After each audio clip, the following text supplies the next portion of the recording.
2. Now we're going to do a clown's hat. This is good for a birthday party.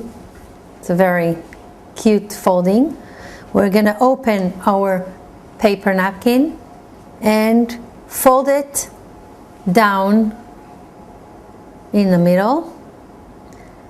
Then we're going to take the left corner and fold it towards the middle to create a triangle. And now we're going to take this triangle and fold it up again on top of the square.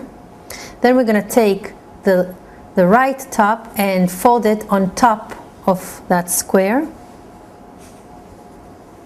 Now we're going to have a little pocket on the bottom. You're going to put your hand inside and fold it a little bit upwards.